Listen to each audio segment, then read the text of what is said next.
quero mostrar para vocês hoje uma transferência de imagem que considero ela super prática. Ela utiliza como matriz um xerox, uma fotocópia laser, que praticamente a gente somente deve deixar ela em negativo com qualquer aplicativo de celular, ou quem já tem alguma experiência com Photoshop, é muito simples de realizar. Então, tendo essas ferramentas, a gente procura uma imagem, uma fotografia, um desenho e contrasta bem ela. Ela tem que ser preto e branco, não pode ter tons de cinza. E inverte, no caso, se tiver se quem quiser escrever ou transferir algum texto, deve ser em espelho. E a imagem também espelhada, já que vamos transferir e ela vai ficar virada na hora que a gente aplicar na argila, certo? Então, tendo essas condições, fotocópia, como eu falei, xerox a laser, negativo, contrastada, preto e branco, não pode ter cinzas e somente tem que ser laser, tá? Então, vou demonstrar como a gente prepara a tinta. A tinta, como vamos transferir na cerâmica, ela será utilizada com óxidos, corantes, misturados com um fundente, que pode ser um esmalte transparente, o 096, o 93, ou qualquer esmalte que vocês trabalhassem. E também relacionado com a temperatura que vocês vão desejar queimar suas peças, né? Então, como eu trabalho sempre em baixa, assim, eu sugiro sempre colocar um por um. Uma parte de corante com uma parte de fundente.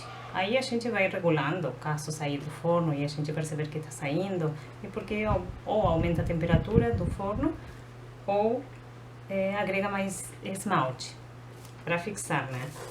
Então, feito isso, essa tinta é a base d'água. E segundo o livro que eu tenho estudado e pesquiso todos os diversos processos de transferência de imagem, esse princípio tem o mesmo princípio que a litografia, já que trabalha com a rejeição óleo-água, que no caso a gente não tem aqui o material oleoso, mas sim temos o toner que faz com que sele os poros do papel. E então nossa tinta, que é a base d'água, ela vai absorver nas áreas brancas do papel e vai repelir nas áreas pretas do toner, certo? Então, essa seria a mágica dessa técnica e que a gente, somente com esses dois materiais, corantes e óxidos, a gente mistura com água. Então, a gente coloca, eu já preparei um pouco ali, mas a gente só faz o seguinte: aqui tem um corante preto, eu coloco uma parte por uma parte de fundente. Feito isso, agrego aqui, só tem um vertedor de água, agrego água. A quantidade tem a ver com que a gente precisa misturar, e também não pode ser muito aguada, porque senão fica muito diluída demais a tinta e a gente não consegue ter uma imagem definida. Então, a consistência é líquida, vocês vão ver. Se na hora de passar eu vejo que fica muito clara, então agrego um pouco mais de corante e esmalte, tá? Por exemplo, o legal dessa técnica é que a gente consegue fazer umas colagens, sobrepor imagem. Aqui tem uma gravura que eu peguei da internet, mas também tem diversos motivos, né? Que a gente pode escolher, até nossos próprios desenhos e etc, né? Então, misturado nossa tinta, a gente já tem previamente uma placa de argila. Ou, aqui também o interessante que é possível também transferir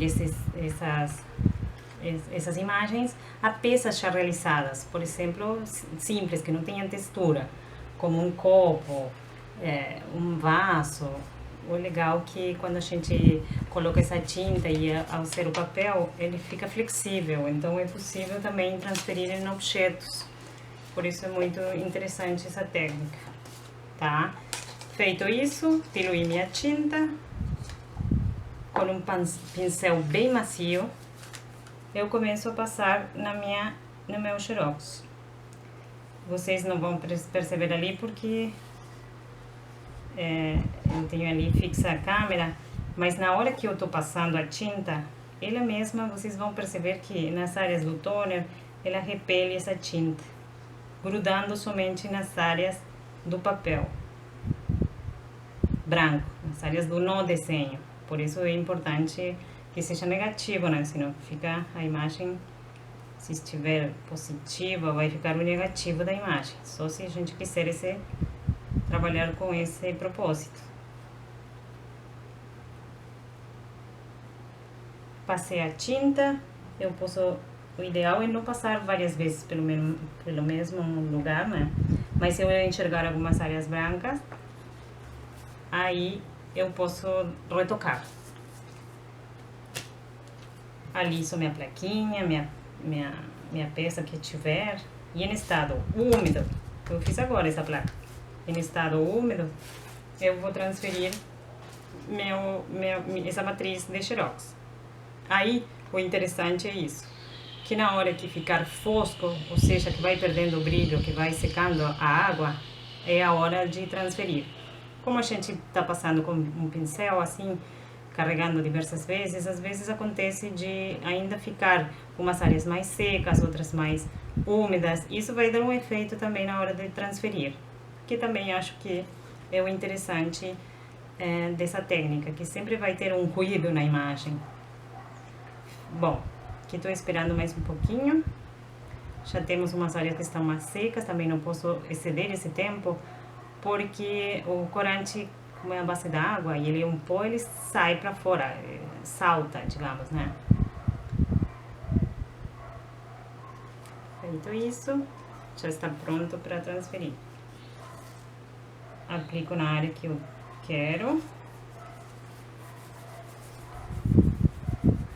Aqui a gente pode trabalhar com uma colher, com qualquer ferramenta, uma laminha, não é lama, com uma borrachinha, uma colher, uma ferramenta que eu consiga realizar essa pressão que eu preciso para transferir o corante para a argila.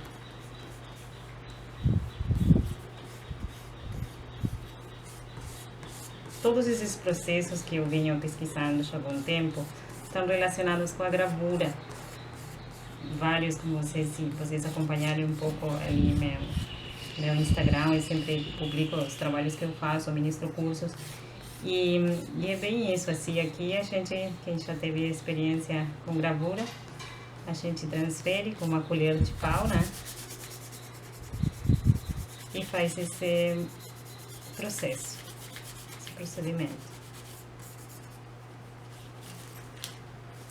Ali eu espio para ver se falta pressão, se está transferindo bem o corante. Qualquer coisa eu volto, faço mais uma pressão.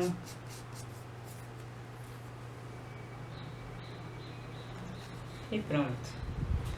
Esse xerox, essa matriz, serve somente para uma só cópia. Seria uma monotipia, uma só cópia. Mas quem quiser aproveitar assim, como para fazer outra sobreposição, é possível, mas fica fraco. E às vezes, quando vai para o forno, essa camada bem fininha de tinta, que ainda dá para perceber que tem, não fica após a queima. Então, dependendo do trabalho que cada um quiser fazer, ali escolhe se quer utilizar ou se simplesmente descarta, tá? Então, feito isso, nossa gravura, nossa transferência com xerox é feita. E aqui há infinidade de possibilidades, não só referente a preparar nossa cor que a gente desejar, sobrepor. Aqui eu preparei aqui rapidamente com uma camada de engobe que a gente pode aplicar também por cima para dar outro efeito.